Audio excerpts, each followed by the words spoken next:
Bengawan Solo. Yo. Riwayatmu kene. Leren Mas Gareng. Leren Bro. Sedari dulu jadi perhatian insani.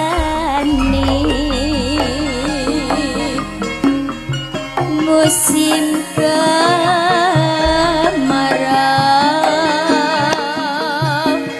tak seberapa airmu di musim hujan air meluap sampai jauh. Mata airmu dari Solo terkurung gunung seribu. Air mengalir sampai jauh, akhirnya laut itu perahu. Riwayatnya dulu kaum pedagang selalu naik itu perahu. Alhamdulillah wa syukurillah. Bala haula wala quwata illa billah ma ba'du. Selamat pagi Mas Gareng. Pagi Dek Petro. Selamat pagi Gong. Pagi Mas Petro. Nganggo leren unjalambekan luwih dhisik. Bombong kaworan bungah nampa dawuhe para pepunden, para minulya. Heeh. Nun inggih ingkang winengku kinurmatan Ibu Wali Kota ya Dik Petro. Nggih Mas Gareng. Luar biasa. Ana tetembungan dengan agama hidup akan terarah, dengan ilmu hidup akan mudah, dengan seni dan budaya hidup akan terasa lebih indah. Maknane apa? Mas Petro ngendika kaya ngono ayo no. Dengan agama hidup akan terarah. Menika wis sapa sing ora ngerti Mojokerto, ya. Menika nggih termasuk kota ingkang religius. Oh, warga masyarakate agamane kuat, agamane kenceng. Ngono ayo. Ya. Terus dengan ilmu hidup akan mudah. Nyambung pirembakan wonten ing season limbukan kala wau, salah satu misi dari Ibu Wali Kota yaitu adalah pembangunan SDM utawa sumber daya manusia. Wah, luar biasa, luar biasa. Dengan seni dan budaya hidup akan terasa lebih indah, gitu. Agama karo budaya mlaku bareng, aja nganti dibenturke, nanging kudu seiring sejalan. Ngono ayo. Luar biasa. Kaya mau sing diomongke, sing diaturke karo Mas Andik TB. Heeh.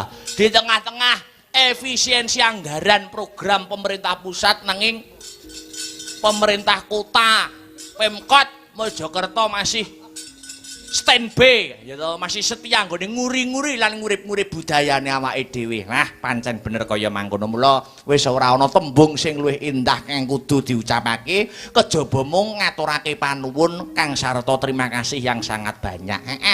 Ayo dikendhone iki akeh, gitu. Nawala-nawala sing durung dibaca. Ngono ayo. Nah. Geliak-geliak waton kecandak, gremet-gremet watone selamat, sareh-sareh watone pikoleh. Ya. Assalamualaikum warahmatullahi wabarakatuh. Sugeng dalu Mas Akbar. Badhe request lagu Katresnan Sejati. Ya. Lagu menika kula aturaken kagem sedulur FMA kalian sedaya fan Asta Brata matur nuwun saking kula Mas Suhardi Lingkong kagem Mas Akbar kang sarta semua kru Asta Brata tansah pinaringan sehat lan tambah sukses selalu, amin amin ya rabbal alamin. Hah, iki mau saka Pak Pras ya ana sing durung diaturne ana, gitu. mau nyuwun gerajakan Banyuwangi sing nembang Mbak Proborini karo nyuwun apa neh dua permintaane ya kuwi karo Sesideman ya. Sing nembang kudu Mbak Yovika. Wah ngarani saking Pak Pras niki wau kurang satu dereng kula pinangkani sing lumantar WA. Heeh, iya ana sing lumantar WA. Pesan-pesan masuk durung kebaca ya. Saka sapa wae? Ha, sik. Ki nderek wungon Mas Akbar salam budaya iki saking Mbah Wo Ketandran uga memonitor. Nah. Iki kagem Wilujeng Dalu Den Bagus. Nah, semangat, sehat, sukses selalu. Menawi dipun keparengaken nyuwun ninggal katresnan kagem sedaya pamirsa ingkang nenggani lumantar Astabrata saking kula Bapa Lasiman wonten ing kabeh. Iya. Sengi nek ora WA maca WA iki linu kabeh ora sida wayangan. Iya. Sesideman diaturne. Ayo Mbak Yop. Ya, Mbak Yovika. Listia Risma. Ya, anu jumeneng.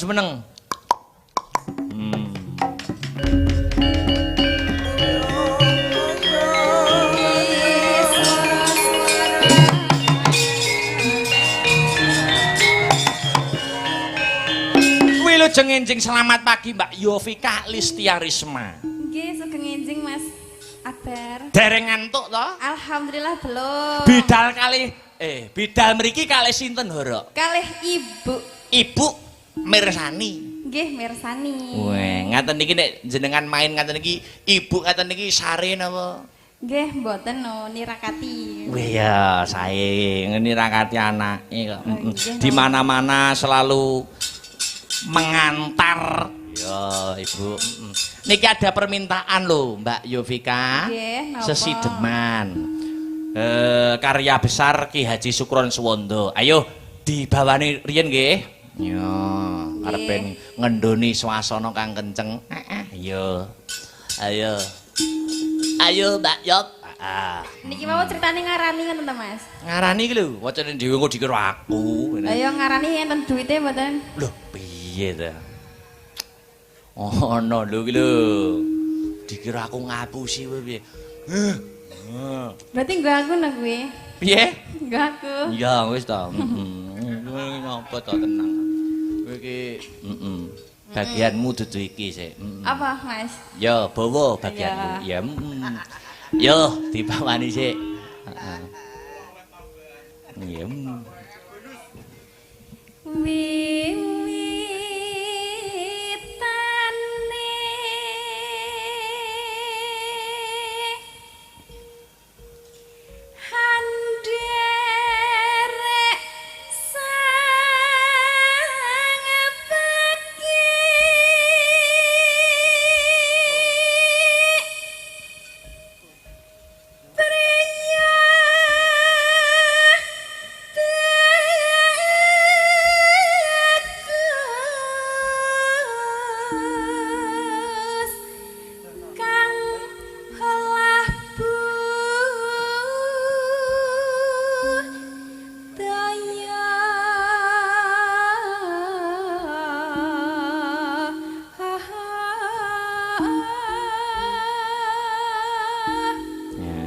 Wes?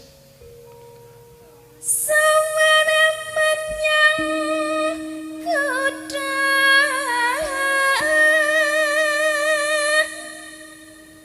gede.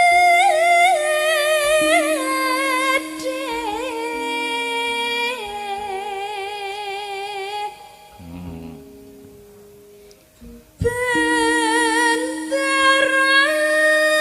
'Terus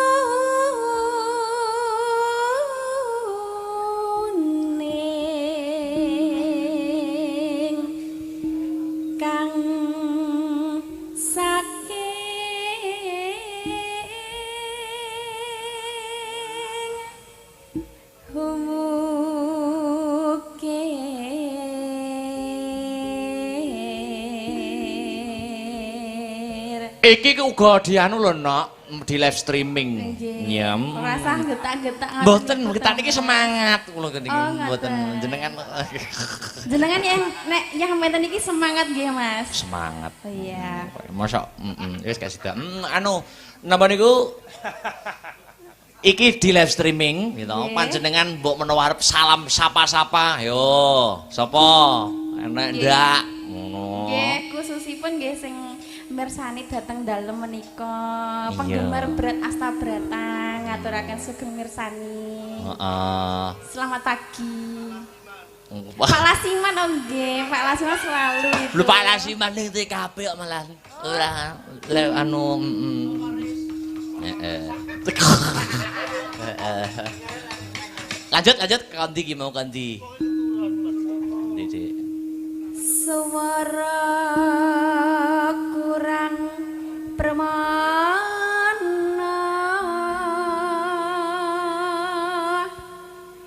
ning wasis hang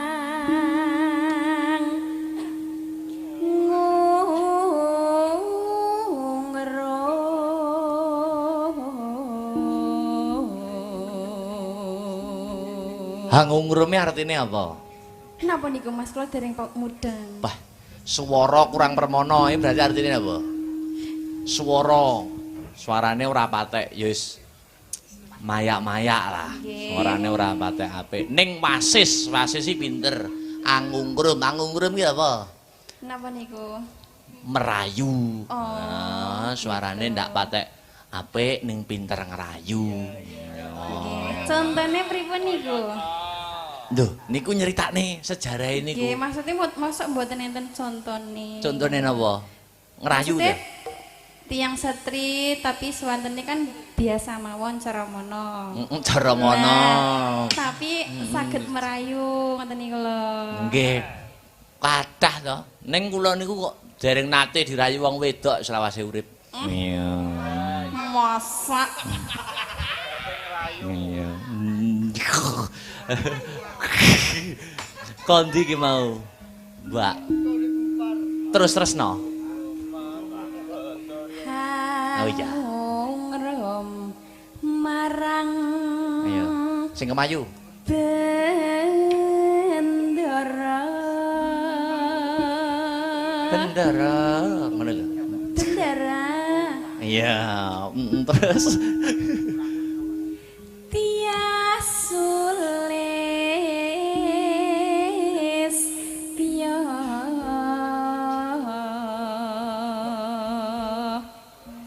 pijer nyincangake halis ngincangke alis sih piye, Nak? ngeten lho Mas. Oh iya. Nek ngincang ki alis, nek lembean niku apa? Lembean niku tangane, astane. Nek jangkah. Janggah niku kakine. Oh iya. Niku apik jo. Gak wis. Terus ayo. Yuk tibake, heeh. Terus tresno sesideman.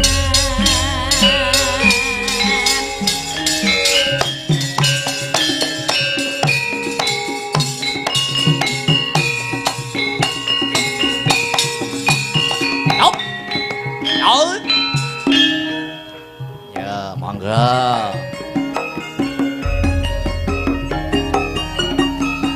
Luwih becik patengan timbang pisahan. Perhatian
tembang menika nggih kula kintunaken ingkang taksih memonitor lumantar channel YouTube wonten kula aturaken kagem Bunda Angel Heaven. Menika stay wonten Hong Kong memonitor lumantar channel YouTube ngaturaken panuwun. Ayo, dilanjut. Mbak Yovika.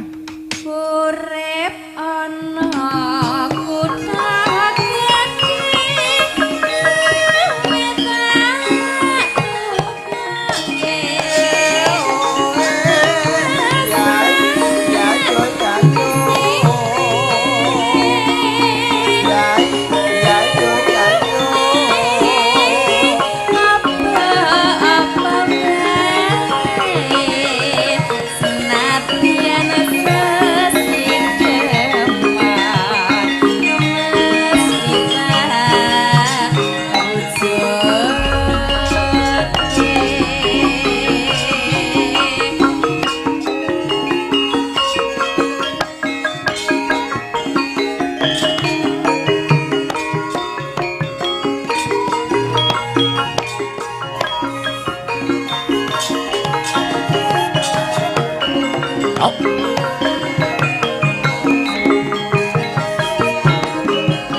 Taske? Ya. Urip ana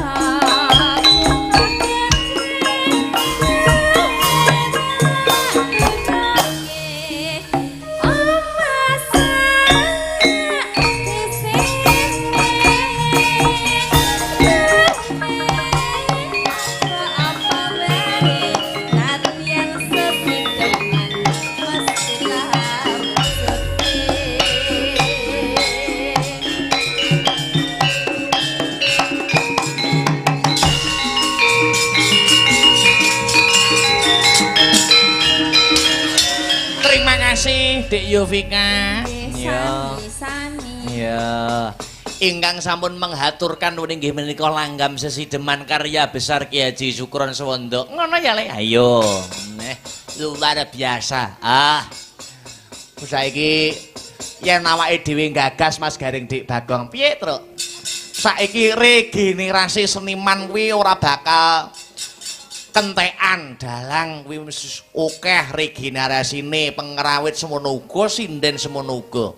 Sing perlu dipikirkan zaman saiki ya kuwi piye regenerasi pecinta wayang kang sarta penanggap wayang. Lah iki.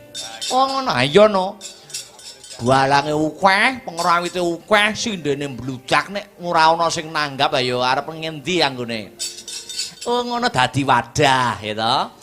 Mula awake dhewe berkarya sak mampune sak gaduking nalar sakadaring lampah supaya piye bisa ya kuwi narik kawigaten supaya para pecinta budaya iso karenaning penggalih. Ayo mula aku suweneng para penggemar-penggemar kuwi solid ya ta. Malah iso ya wingi ngacarake utawa nanggap wayang dhewe kaya wingi Mbak Zahra so FMA ya wayangan dhewe. Oh FMA yo yen ora kleru Sasi Esti. Nggih, matur nuwun. Kak Aulia Mangesti ya. Wah luar biasa ninggal katresnan garap cara seraginan. Aku ngrungokne tabane kanca-kanca sak jumlet Jawa Timuran yo apik mung sore lho. Wah iya. Paling apik wong Jawa. Emong ayo. Etan asli ayo. Sing ane sing ngomong rombongane dhewe sing kendang apik ya ayo. Sing ukele sing kendang ayo. Aduh. Ayo. Sapa ki Seli. Marcelia. Gitu Marcelia ta bener ya? Ayo cemeneng musik. Yo. Oh. Seli. Ayo Seli.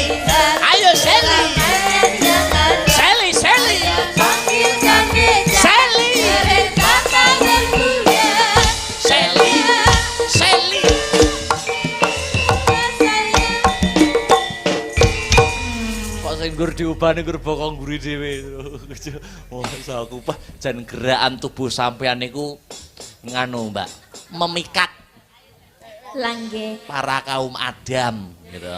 Lan iki wau jareke mantun model-model pun dibenakna. Sakniki kula luwih kalem lho, Mas. Weh, lah kok iso model-model niku piye kegeden apa piye? Nggih ancene niki wau polahe nganu. Gak Sakniki pun dibenakna. oh pun dibenakno. Kegeden ngono apa piye maksud kuwi? Mboten niki kula diubetaken. Oh diubetaken. Makane mantun niki kula lek nembang.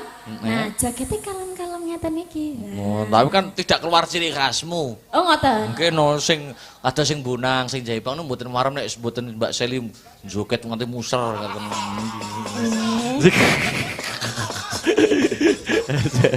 Apa ya kepengin jaget karo aku ndek kene? Iya. Ya apa? Nah. Sing musik, Mbak, ben kanca-kanca leren. Oh, musik. Oh, iya no. Jadi niku mau kula ningali komenten YouTube. Heeh. Wonten panyuwunan Suketeki. Oh, gitu. Oh, iya. Oh, kawak maneh. Apik. Suketeki sing piye, Mas? Wong salah lho, ora gelem mangan kabel. Wong lanang seneng karo lanang, kaya sapa?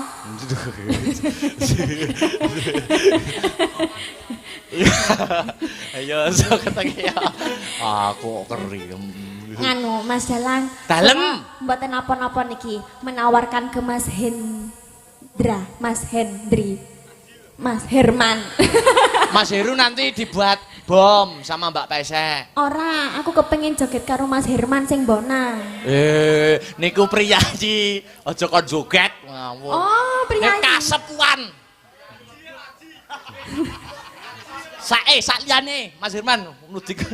Aku kepengin karo sapa ya? Ayo. Tio niku suarane sae. Sing jaipong. Ayo. Aku kok penasaran. Wes jare mong WA aku Seli bayo nek joget apik. Ndak ayo maju. Ora. Bar iki prei suwi lho. Iya. Mbak E wis turu. Jare wedi di. Aku ora tau tumon nek cus nggih beskap kok pas awak mesti kegeden. Enggak tahu tumon aku. Selamat pagi Mas Tio. Selamat pagi, Dek. Ya sepurane lho ya iki ora tak duitne karo Beatrice sepurane. Karo ganti karo. Gak butuh. Ya biyen ketok apa saiki ketok apa. Anjane wong lanang iki koyo ngono. Biyen dele saiki tempe. Iya, Saiki wis susu kedele. Suketeki sak bait. Ya, sak bait Mbak Seli, sak bait maca oleh presiden pidatoe maca kok. Iya. Aku sewengi iki mendruwet. Apa ya ndredeg, Mas? Heeh, ndruwet aja didemek. Oh, jadi demak. Gak oleh. Gak oleh. Balesen ngono kuwi. Ayo jajal. Ayo. Kena pidana KUHP. Saya apa? Emoh aja. Anu, Aku we njaluk contekan. apa? Ben bukake sik. Ya. Sik Mas Rio ben niku Mas Cus ben buka lirik cakepan. Ya, Mas, nek gak buka- Cakepanipun suka teki. Cek suara dhisik, Mas. Ya. Matuk aku kok. Piye kibotane Mas Rio piye kibotane Mas Rio? Bagus. Nah, kowe kan iso ngibot no, dadi tak kon nilai pengibot. Maine requestin nak kunci apa, Mas? Maine Kunci apa? Maine apa? Korte apa? Apa Mas yo?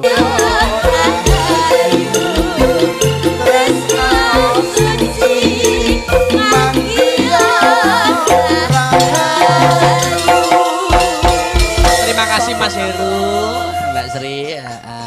Ya, Malik, kripik gedang, kripik telo, sithik idang waton rata sing baku nuntuke lakon Mas Gareng. Ngono ayo. Dik Bagong. Piye Mas Peter? Wis cukup. Tekan sepene anggone suka parisuka, ditutuke lakone Pandhawa syukur. Ayo tak dereke Mas Peter. Ayo. Cikro kang polo tumingal.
Konceng langit kelap-kelap katon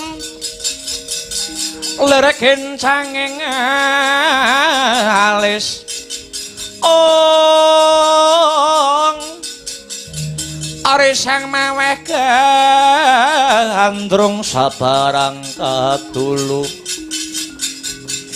ukir moyak mayik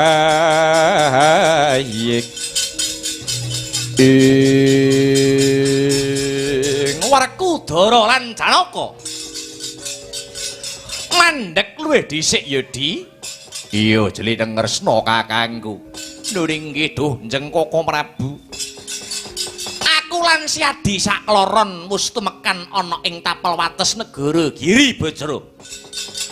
Ana ngarep iki ana wujud gunung ingkang ingaranan Gunung Setyaka. Nanging ing kene sing ndak rembug dudu perkara gununge nanging sawangen ana dhuwur kae ana wujuding tambur Kyai Gurnita kaya sing tak rembug ana ing pasewakan ngarep pasewakan negara Ngamarta lamun tambur kae dumadi saka kulite Prabu Briyudrata tambur kae bisa muni dhewe tanpa tinabuh lamun ana wong njaban rangkah kang mlebu ana ing kukuban utawa laladan negara Giri Bajra. Mangkono jlideng Kresna kakangku pancen bener. Tambur kae muni dhewe nanging sejatine tambur kae mujudake panjrite Prabu Briyudrata kang durung bisa sampurna kang dadi sukmane. Lah lajeng kersanipun kados pundi tibanana jemparing Dimas. Jebolem tambur kae karben sampurna manjing ana kasuwargan jati sukmane Prabu Briyudrata.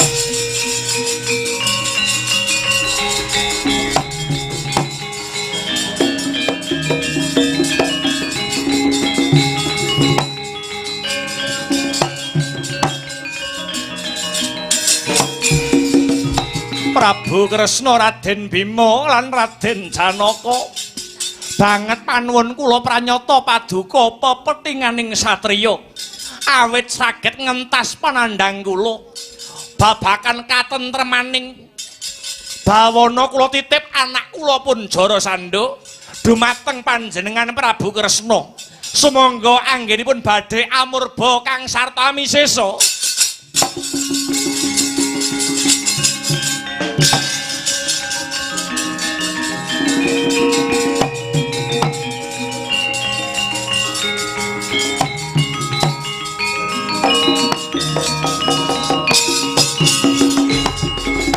Sampun sampurna suksemanipun Prabu Briyudrata. Iya Dimas.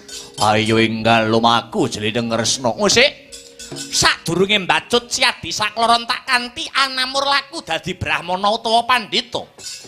Amarga sak elek-eleke Jarasandha isih ana becike ya kuwi ngajeni marang sipating brahmana ngurmati marang sipating pandhita. Pun Kakang bakal salin tetenger ya kuwi peparab Begawan Kesawa. Aku go bakal salin jeneng peparab Begawan Jayalaga. Kula peparab Begawan kumbang ali-ali bagus. Ayo enggal lon-lonan lumaku.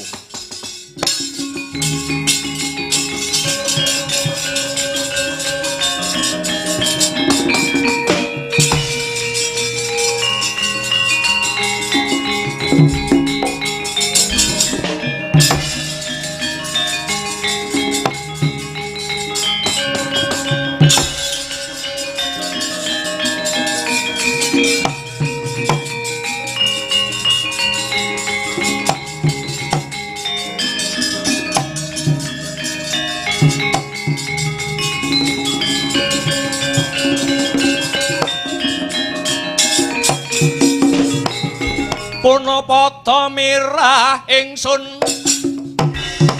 Oh. Rehaten pas panggung micil tuhu dahar tanpa karya sangkang rena mangkat Gusti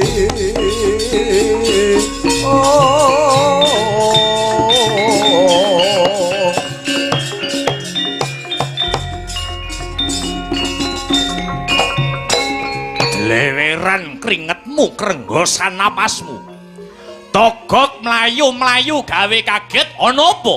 Waduh unjuk uning sinuwun sajroning perang gegempuran Prabu Hamsa dalah Prabu Dimbaka dipun pejahi kaliyan satriya panenggak Pandhawa Raden Werkudara sinuwun. Iblis lalat. Oh.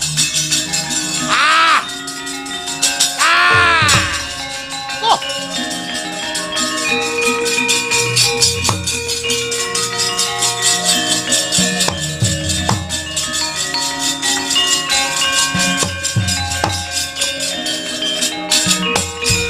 Wis malaning rat leketeking jagat gelah-gelahing bumi panuk semaning jajelanat sukertaning bawana kekuatan satriya tanah Jawa ora kena sinangga gampang. Kamangka mau bengi cara sandha ngimpi kang kurang prayoga tinemune jebul Lamsa lan Dimbaka sing tak anggep tangan tengen lan kiwaku wis pepesdhok. Kula wonten dawuh golek ana juru nujum utawa sipating Brahmana kang sarta pandhita sak negara Giribajra diklumpukke kon madhep marang aku. Sendikul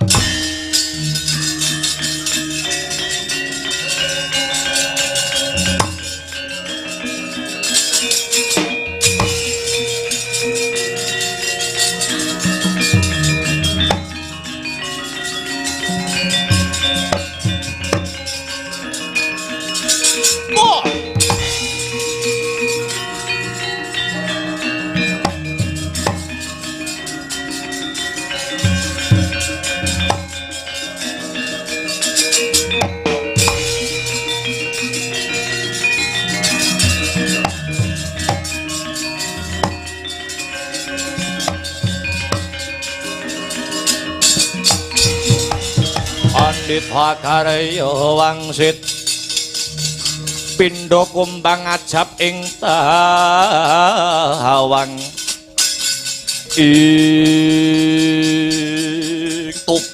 tobat iki ana Brahmana cacah 3 mara gage tepungna sapa peparape Brahmana kateluni Sudyamastane Sang Prabu peparapku Begawan Kesawa. Aku Begawan Jayalaga. Kula Begawan kumbang ali-ali. Mapan kebeneran. Cara sandha bubar wae nyupena utawa ngimpi mbok menawa kraton negara Giri Bajra kene ketaman wujute banjir bandang. Banjir bandang iki anjalari wit waringin sak kembaran rungkat saka oyate. Kira-kira pangimpenku iki mengku surasa sing kepiye mara gage jlentrehna tanpa rasa riga lan pekewo sang wiku. Sumrupa Sang Prabu. Banjir bandang mengku werdi bebaya. Waringin sak kembaran kang ambruk mratelakake adeking Nalendra. Mula Sang Prabu, mumpung durung kedlarung sumangga kula kanthi manembah manunggu puja mring purbaning kang kawasa nyuwun sewu. Paduka Sang Prabu Jarasandha ingkang badhe ngadani wujudipun sesaji ludra. Nyembelih ratu cacah 100 negari kula aturi murungaken. Awit sedaya kala wau boten badhe kasembadan. Nanging malah gelak mangsa mbujung wanci rubuhing kawibawan paduka dados Nalendra. Setan we, setan. Oh.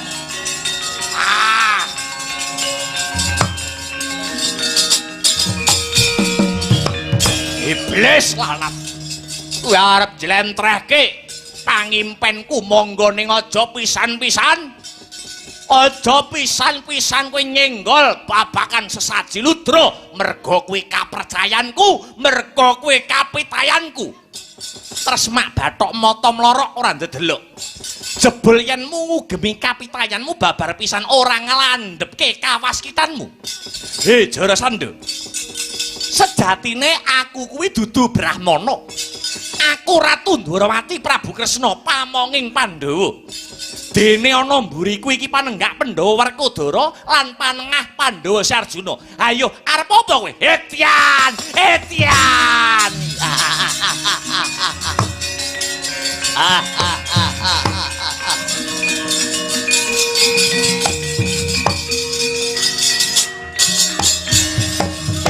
Raja montap lereke letap duka yayas nipi caca pangmawinga-winga wengis ing bojleng iblis lanat padha cek-cekan iwak kecemplung wuwu tangeh bisane mlayu. Ayo keroyokan Jarasandha. Ora watak satriya tanah Jawa maine keroyokan pilihan siji ngantarane wong telu iki sing gedhe dhuwur kon ngadepi aku Werkudara. Kowe sing dipilih Yai, metu tak blengkate nyawane.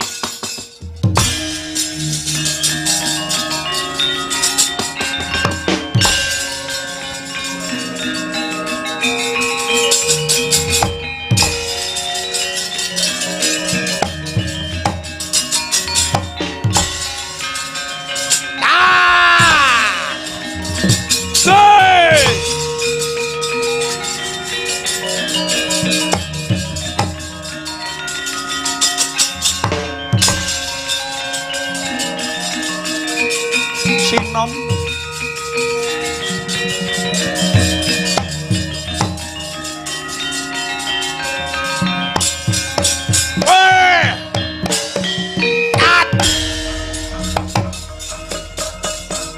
Rananggana sontan endo dan palangi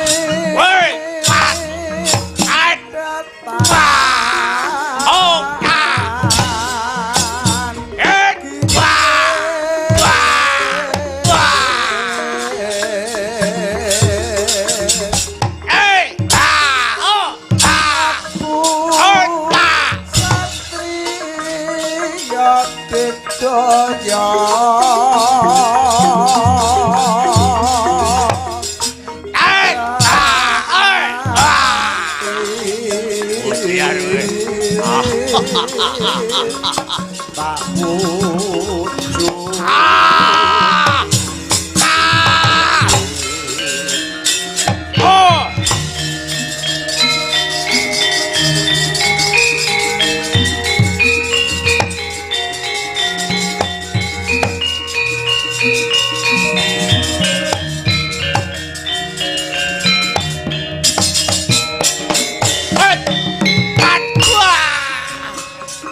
Sotianu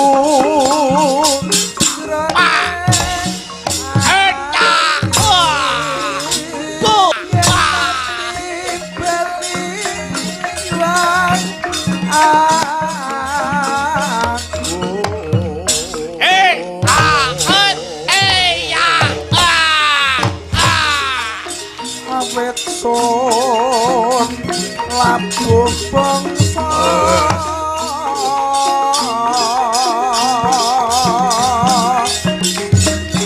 Anjra aro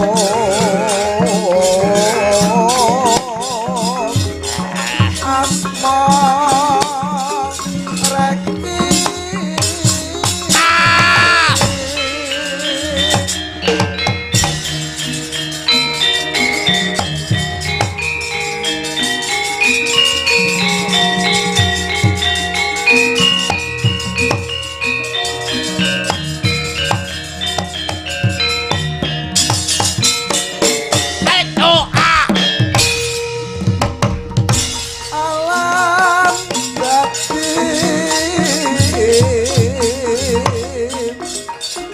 saksi son prawira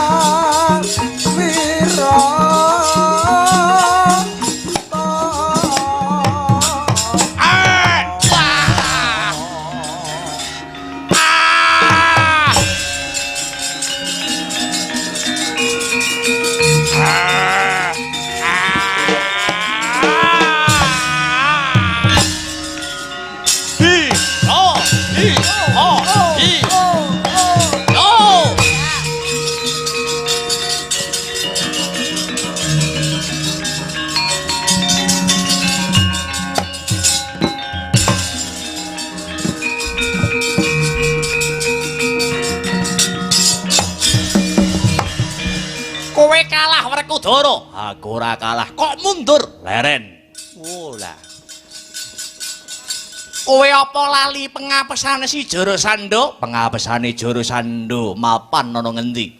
Lah kowe apa ora ngrungokke lehku crita tirik-tirik ana ing Pasewakan Agung Negara Ngamarta, Pasewakan ngarep duke nguni. Jara Sandha kae laire ora lumrah nanging separo-separo. Sandangan sing pating gedubel kae mung kanggo nutupi pengapesane. Piye? Saiki gunakno akalmu piye carane mateni wong sing separo-separo. Wah.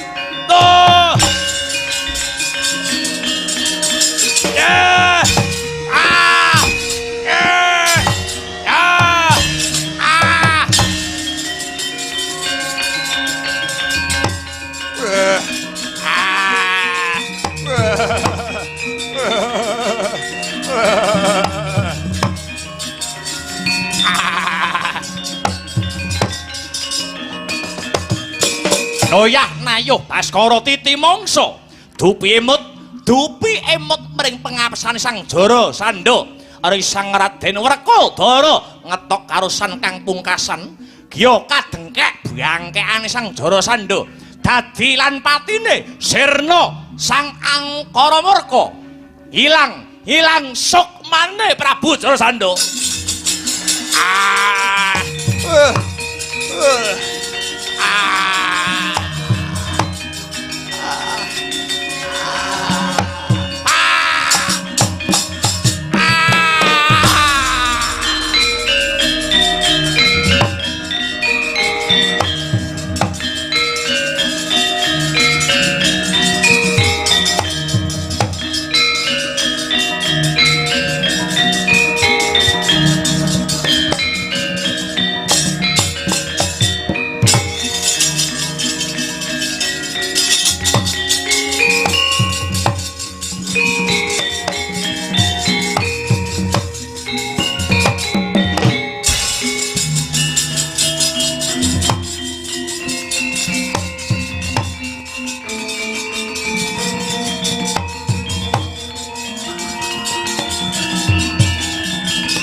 Mara Sang Arjuna esmunira kamanungsan ing kaipe wonten dawuh Dunjeng Koko Prabu ana pakaryan kanggo jeneng sira Yayi Janaka menapa ingkang kedah kula tindakaken mlebu ana ing pakunjaran negara Giribajra luwarana ratu cacah 97 kang manjing ana pakunjarane Prabu Jara Sanda. Nun inggih mangestakaken dawuh paringana busana sing apik, paringana sandangan sing becik, tumuli kantinen tumuju mring negara Ngendrapara Hasta hanyekseni wujude upacara syukur ingkang ingaranan sesaji Rajasaya. Nun inggih mangestakaken dawuh muga-muga kanthi gugure Sang Angkara Murka warga negara Giribajra tansah guyub lan rukun ya Janaka. Nur inggih mangestakaken dawuh Para Prabu.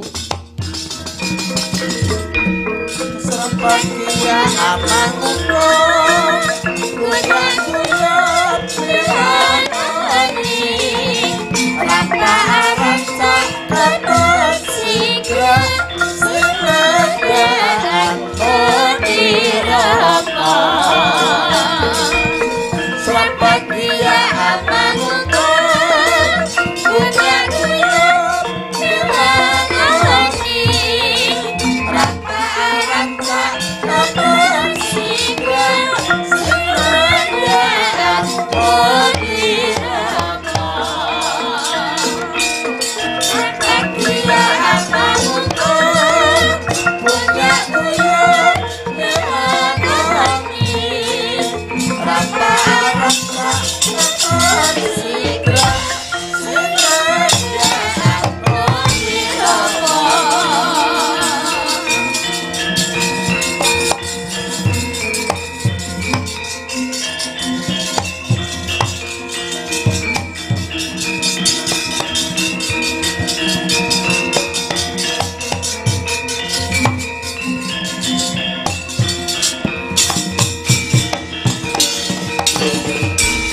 Jagat Dewa Bathara ya jagat Pramudita edan-edanan tenan. Anakku sing banget ndak tresnani si Jara Sandata mekaning pralaya dipateni karo para Pandhawa kang bakal ngadani upacara syukur sesaji Raja Suya. Para Pandhawa aja gumampang. Nyai Jara ora narimakake perkara iki. Bakal tak ganggu gawe anggonmu ngenekake upacara syukur.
Balaruta saking kutha Sakura kala yen tan hamutusa sangsari ing Putu Prabu aku eyangmu Prabu Matswapati kang makili Nalendra aku kang minangka dadi wakile Ratu Satus Negara kanthi lila legawa kang sarta gambiraning manah wis nedya nyembadani undangan anggone para Pandhawa ngadani upacara syukur sesaji Raja Suya. Pun eyang uga mangkono Putu Prabu. Pun eyang ing Talkanda Mahatma Resi Bisma makili para pandhita, makili para brahmana cacah 7. Wis sawegang idung suci amantra rahayu tandha tarima kasih mring purbaning Gusti ingkang Maha Asih. Mara gage enggal diwiwiti adicara sesaji Raja Suya iki ya nggih.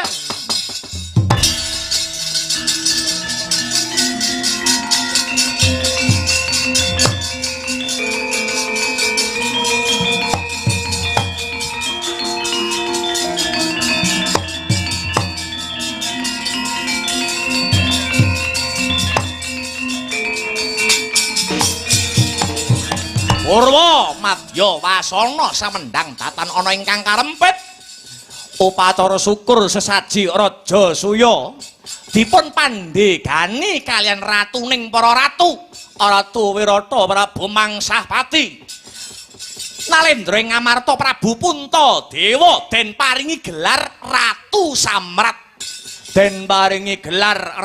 Samrat Nalendra Agung ing Ndrawati dipun paringi gelar Pamong Agung.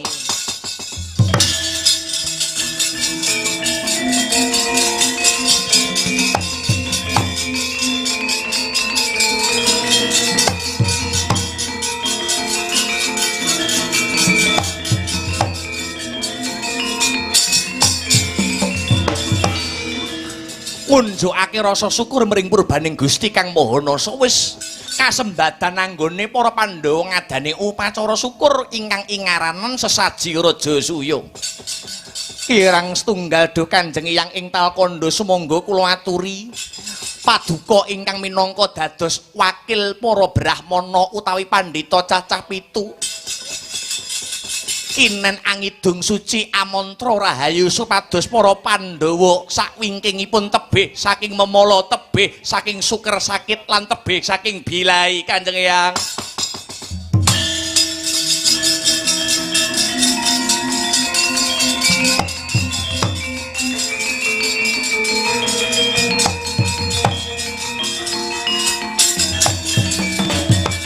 Aku duwe aji kang ingaranan mantram sakti ingkang metu saka epek-epek Nyai Jara.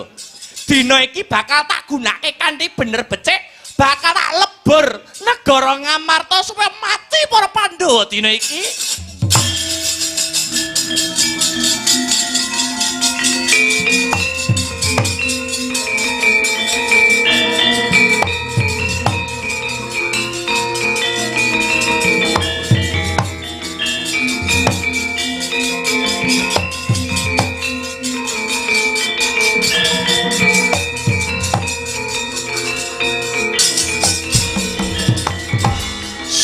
ingkang dados pamintane Risang Begawan Bisma ngunjukake puja dikir amantra rahayang idung suci mring purbaning Gusti ingkang murbeng dumadi. Para brahmana pitu ingkang gentur tapane manteng semedine cinaket kelawan dewan ingkang kapandhegan dening Sang Mahatma Wisma.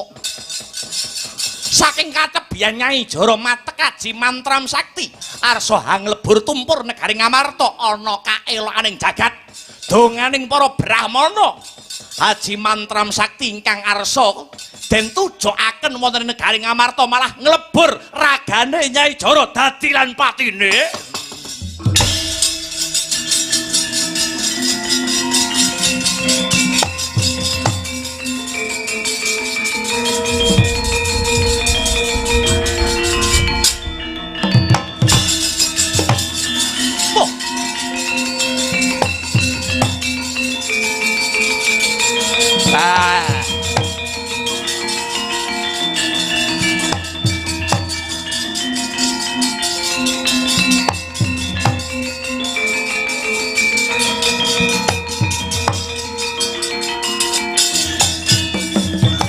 Bareng panemban Bisma mandhegani puji dikirang idung suci amantra rahayu ana swara mbledhak kaya halilintar kae swara apa Kyai Semar?